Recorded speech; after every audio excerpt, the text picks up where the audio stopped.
Welcome to Cultivated Marketer, where we talk marketing professional development so your garden of opportunity grows. This is Brent Bowen. And I'm Matt Tidwell. And our guest today, I'm very excited for our guest today. He is the newly minted host and analyst for Sports Illustrated gambling and fantasy sections. Don't hold that against him. We'll avoid gambling discussion in this. It'll be very professional, we swear. He was also most recently on the other side of the microphone as the host and executive producer of the Awful Announcing podcast. Prior to that, his career has spanned various media, including online, radio, and TV. We're going to chat a little bit about career research and transition. Ben Heisler, welcome to the show. Hello, Brent. Hello, Matt. It's good to be with both of you. I know you said that you're not going to bring up gambling anymore. I bet you $5 that you don't bring it up. Straight in, you had to drop that bomb, man. I just walked right into that, didn't I? I feel like I tried to paraphrase from that one line in Dumb and Dumber and completely botched it. But regardless, I'm thrilled to be here with you guys. Yeah, no, we're thrilled to have you, man. So actually, you might talk a little bit about gambling. That's okay. The first question we're going to ask you is to tell us about your new gig at Sports Illustrated. It was a major coup for you, and I had been talking weeks leading up. So very excited for you. Tell us about the new gig. Well, I appreciate that. This came about sort of a couple of weeks ago and ended up starting late last Friday. So I've been there now almost a week. But yeah, it's a wide variety of roles, and I'm sure we'll come back to this in a little bit. But I am a host, analyst, writer, and editor for two of Sports Illustrated's vertical sections in fantasy sports, along with sports betting. They call it the gambling side, but I imagine that's probably going to change over to sports betting at some point. But it's a kind of everything. I'm going to be diving into deep content, a lot of rankings and for fantasy football season. Once sports comes back, we'll be able to go and really try to evaluate some of the key matchups for the day, try to figure out where the different lines are moving and following a lot of the information from the boys out in the desert over in Las Vegas and where those lines are going to be set. It's a fascinating time, especially as more parts of the country continue to have the conversations about legalizing sports betting and where that process goes. And we'll be covering that as well, since it's slowly moving out of this taboo world where, it felt like it was kind of a shady industry to the point where now you're starting to see it in almost 20 states and it continues to move forward. So I'm thrilled about the opportunity to connect in so many different ways with two industries that I have a passion for. Yeah, it's very timely you bring up that component of the legalization of gambling too. And we could spend a great deal of time talking about that. But as you have states and you've got the economy looking to generate revenue, that certainly could be another way where folks are looking to bring in more revenue to their areas is through the sports betting angle. So that's an interesting topic. I'm going to file that away for a later conversation between you and me that I know we'll be having soon. So absolutely. Plenty to dive into for a deep dive of this conversation. No, that's very cool. Yeah, that's great. Thanks, Ben. Hey, I want to turn the conversation just a bit to your career, because I was going through your profile. It's very interesting. It's hard enough to look for a job and then land a job even in good times, and you pulled it off during a pandemic. So inquiring minds, a lot of what we do is help marketing professionals grow and learn, and you landed your new job during this very trying time for many. A couple of things maybe that you believe helped you with your job search, or just talk about that journey during, and just particularly during this time. I think it's a great question, Matt. And I will also say that while I was able to land a job in a pandemic, I was laid off before the pandemic began. So a lot of it is good luck and being incredibly fortunate. But I would say I really tried to take advantage of the informational interview over the course of my months while I was, searching for the next full-time opportunity. This was sort of implanted into my head as a young high school radio DJ when I was trying to get Chicago sports personalities to come on my high school radio show that I had no business getting on. But all it takes is a phone call, an email, an opportunity to say, this is something that I love and I'm passionate about, would love an opportunity to work together. And the other thing that I think people tend to forget about the informational interview is that it should really be two-way.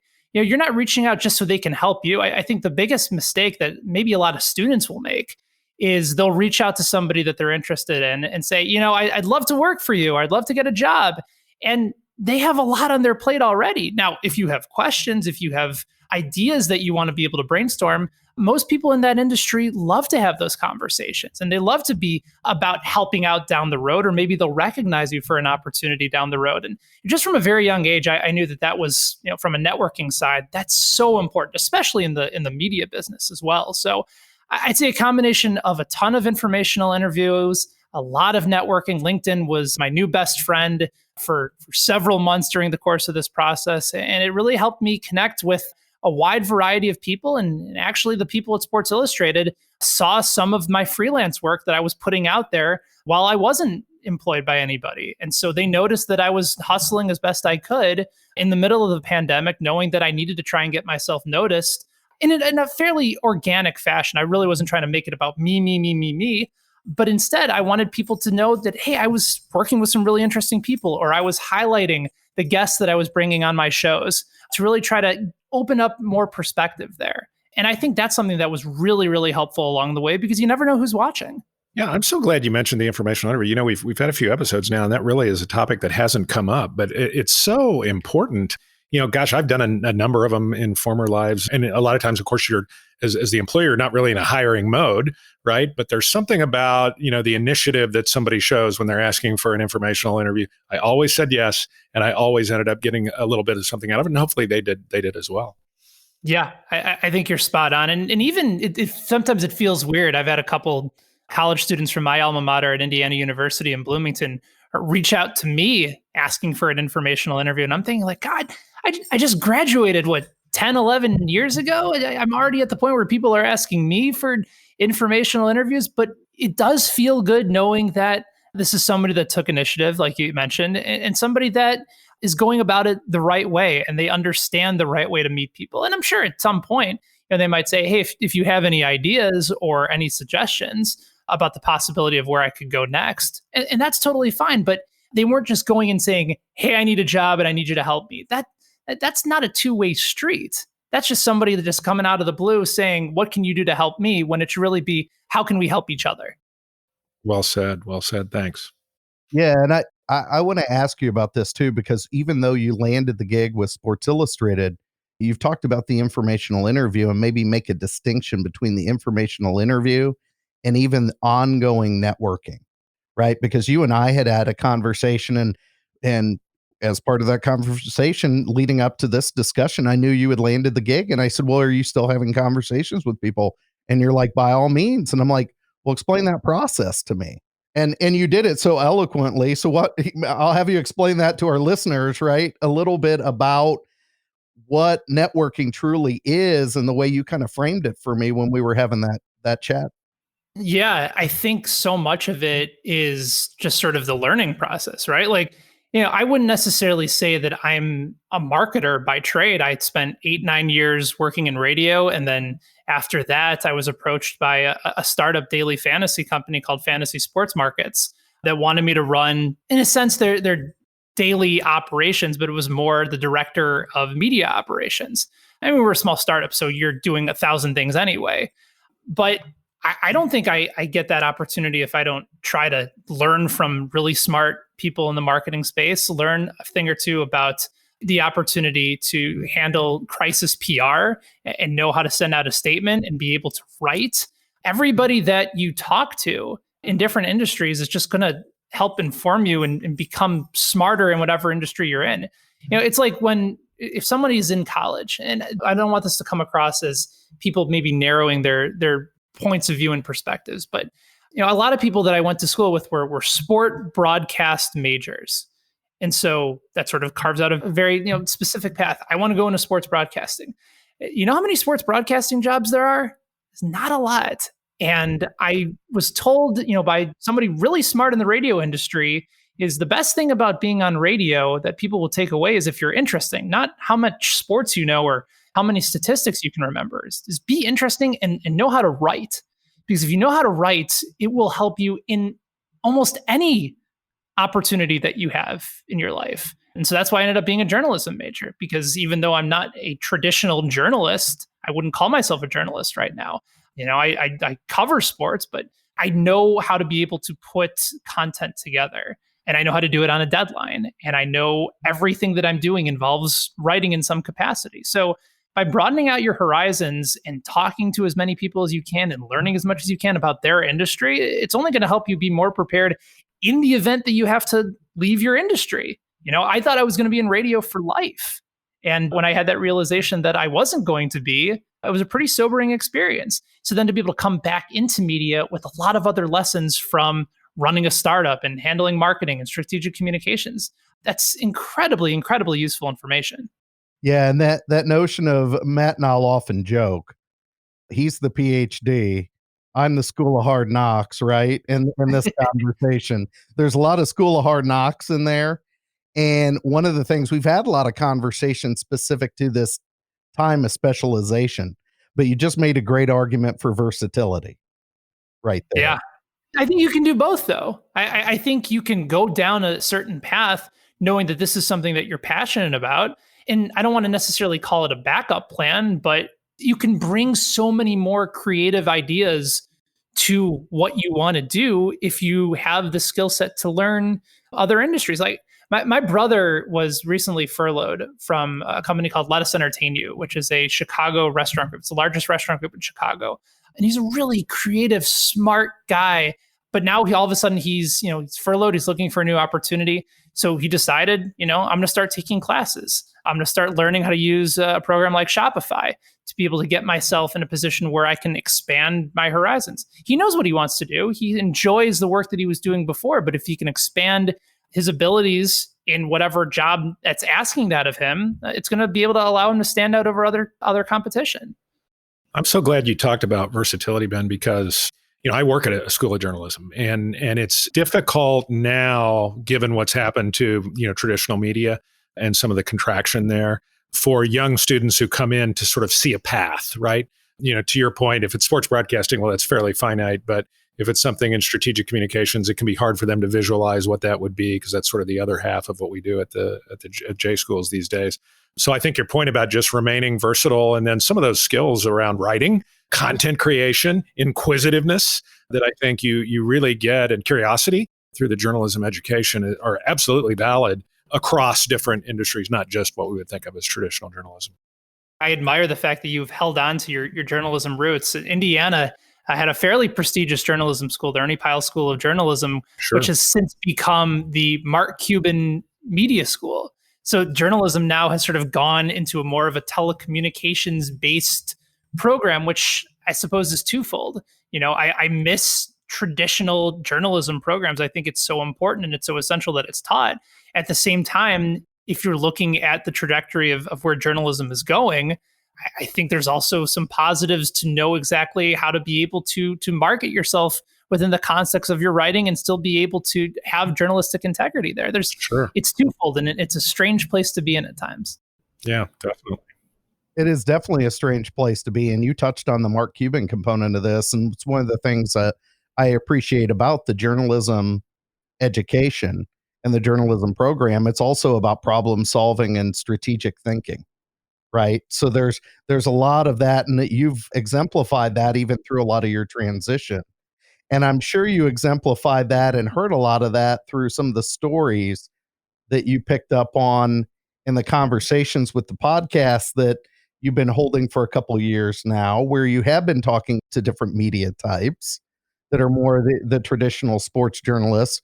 So you were the host for several years of a podcast where you explore media personality careers called the Awful Announcing Podcast. Maybe give us a sense of the show's purpose. I would say that the show's purpose kind of changed over time. It was initially an opportunity to use this platform as Awful Announcing, which is a major sports blog that was sort of evaluating and discussing the news in sports media. If there was an announcement about ratings for the NFL, they would have something there. If Stephen A. Smith went on a tirade about Dak Prescott of the Dallas Cowboys, that would be covered. There'd be opinion, there would be news. And the podcast was brought back because we were looking for more of a long form opportunity to interview interesting names and interesting personalities in sports media. And 55 episodes later, I would say the goal of that podcast was to not really ask them the questions that everybody had asked them, but more give it a platform as an opportunity to learn about their background, how they developed initial interest in their field, in their craft. Who were their early influences? That's one of my favorite questions to ask, these incredible broadcasters that are on ESPN and Fox and CBS and titans in the industry like Joe Buck and Ian Eagle. I love asking them this question too of when did they find their voice in broadcasting? Because especially for a lot of young broadcasters, and I would even say, even though I've been doing this for about 10, 11 years, I'm still working on this, is trying to find the point in your broadcast career where you're not trying to emulate anybody but yourself. And I think I remember growing up and I wanted to be a little bit like Dan Bernstein in Chicago and Jim Rome and, have some broadcast and sound like Ian Eagle and Neil Funk, the voice of the Bulls, and Pat Hughes, the voice of the Cubs. And at some point, you just kind of have to take all those things and make it be you. You have to be your authentic self. So I love hearing those stories from so many of these broadcasters and when they started to feel confident on the air and also just, have some fun with them too. Like I found out I mentioned Ian Eagle, I found out that he was trying to sign up for Uber one time and he signed up incorrectly and he made himself an Uber driver as opposed to an Uber passenger. I've done that as well. I had an opportunity to find out Pablo Torre of ESPN, where he likes to do karaoke and how he would challenge anybody, learning from Matthew Berry of ESPN about being able to be in a Marvel movie.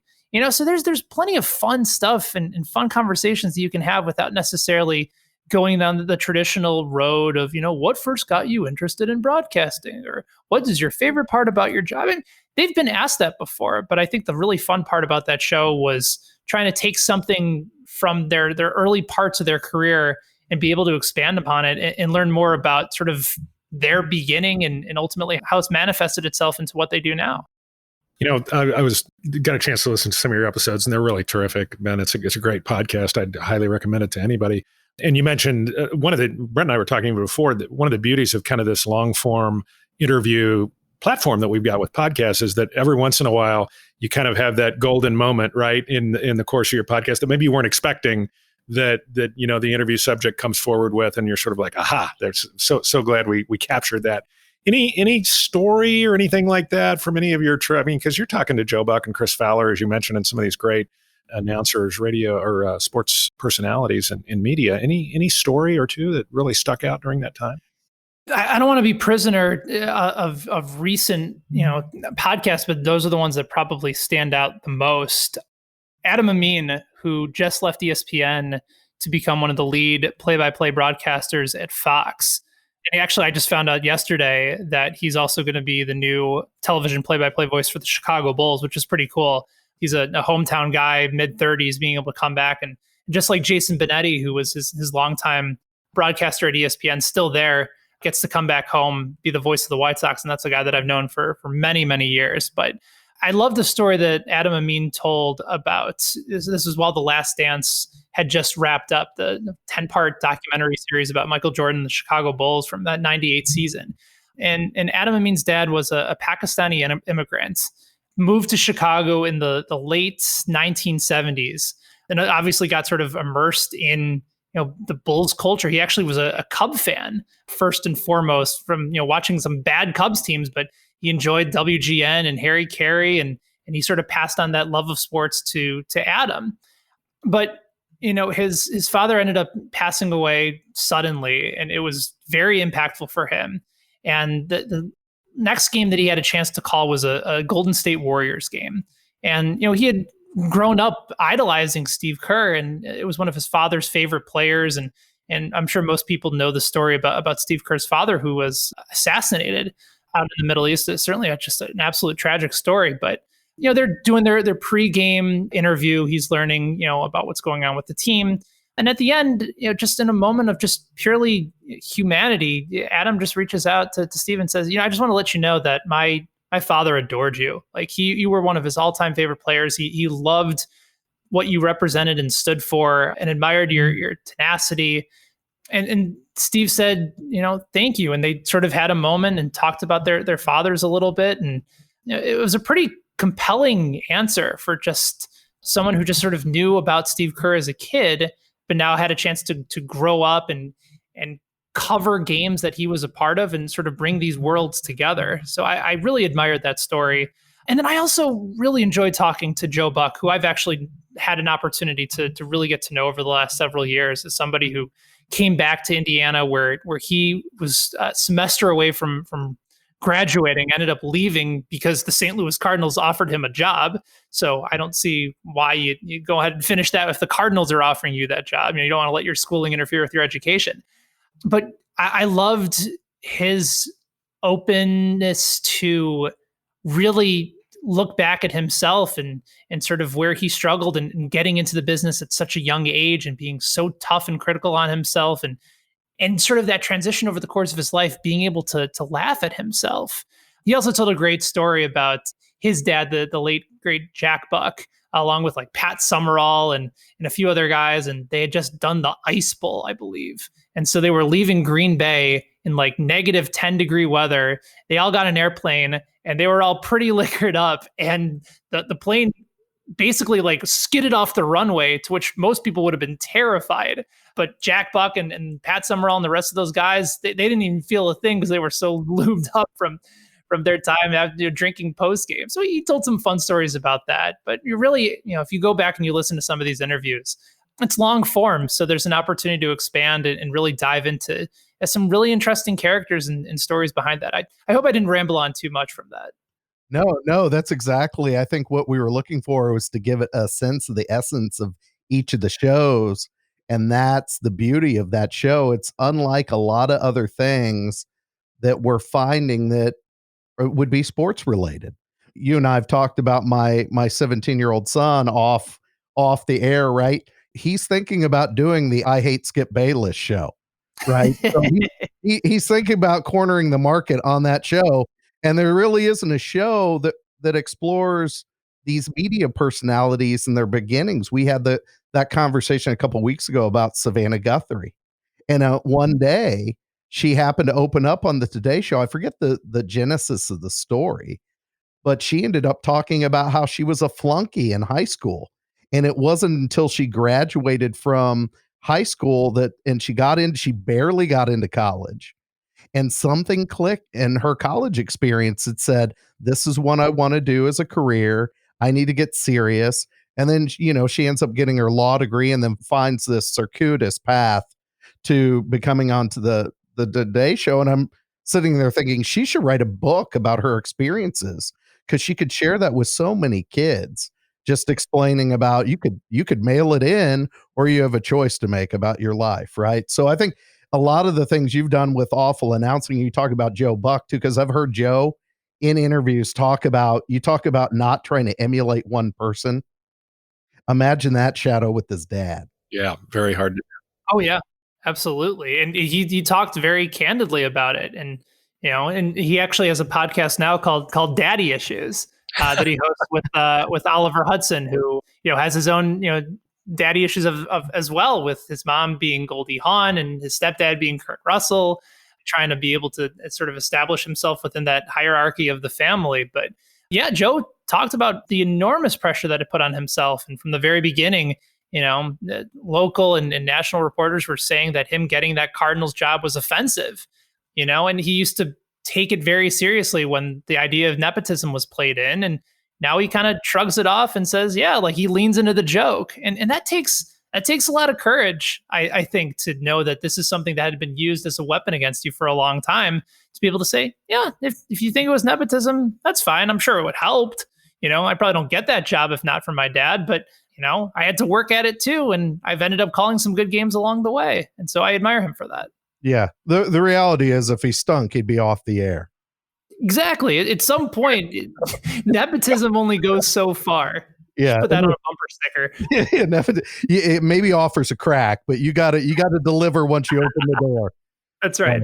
Without question. Yeah, that's cool. You still have me thinking though now, you mentioned this like 10 minutes ago, and I'm going to have to go onto IMDb about what Marvel movie Matthew Berry is in, because I've seen it was a Marvel movie, right? That's what you had said. I believe it was the Avengers. I don't know which Avengers. There's been like 1,000 of them, but I'm pretty sure he's like a security guard in one of the Avengers movies. All right, now I'm gonna have to check out IMDb after we're finished with this discussion. So, well, great stories, Ben. Anything you'd like to mention to our listeners? Again, this is around marketing, professional development, another piece of advice or items, a little bit of wisdom in your job search that you'd like to share with our listeners that we may have missed. I think we covered a lot of it. Like I said, I think versatility, especially, as companies are slowly starting to get themselves back on track, is just incredibly useful and incredibly important to show that you don't just have to work in one lane of a marketing department for a company, that you can handle a wide variety of skills, that you can write, that you can communicate well. It really does go far. And just, this is going to sound very cliche, but just treat people well, write thank you notes, send follow-ups. Just if you sort of present that you're somebody that anybody can work with. And I've always sort of prided myself on that I really try to leave my ego at the door. And I suppose that I absolutely can now, since I work remote. My ego is basically just sort of in the closet somewhere that my wife probably swept up and cleaned up and put off to the side. But knowing that you can work with anybody and having your employer be able to see that and recognize that, they're going to want to keep you around, because that's not, you don't get that everywhere. And I think that's an incredibly important skill set to know, that even if your coworkers may not necessarily vibe with what you typically like, if you can work with them and if you can help everybody put on an opportunity to be in a really good, positive workplace, you'll enjoy showing up to work, and so will they. Yeah, well said. Great words of wisdom, Ben. Thank you. And certainly your career is one to be emulated with the success you've had at still a relatively young age. So thanks for being with us. And I got to tell you, you made me feel old in one sense, because you dropped a reference. Since we're talking announcers, you dropped a Neil Funk reference. My first NBA game was in 1977. Brent, I bet I have you by a few years. And it was, the Kansas City Kings and New Orleans Jazz with Pistol Pete Maravich at Kemper Arena. And Neil Funk was the play-by-play announcer of the Kansas City Kings that year. So now I really feel old. Thanks a lot, Ben. I appreciate it. And I will tell you this: my father-in-law, Phil Hermanson, wouldn't do play-by-play, but he was the public address announcer for the Kansas City Kings. I know believe. Phil. Absolutely. I didn't know. Oh, wow. I know Phil. Okay. Kansas City area. It's a small community. Everybody knows each We've other. said that many times. Yeah. Ben, I explained the mother-in-law connection before to Matt before you arrived. So yeah, Kansas City is a very small place. Well, Ben, thank you so much for joining us tonight and spending a little time and sharing some stories with us. Really appreciate all the words of wisdom about versatility, your last parting gift around culture fit, and just, being likability is a huge part of this thing too. So appreciate all your words tonight and appreciate you joining us. Absolutely, Brent, Matt, thank you guys so much for having me, and love what you guys are doing with the show to try and help a lot of people out. This is really cool. So thank you for having me. All right, man. You take care. You bet. If you found value in today's episode, check us out on our website, cultivatedmarketer.com. You'll also be able to subscribe to us, rate us, and leave us a comment on your favorite podcast platform, such as Apple Podcasts, Spotify, and Stitcher. Remember, a garden of opportunity grows with Cultivated Marketer.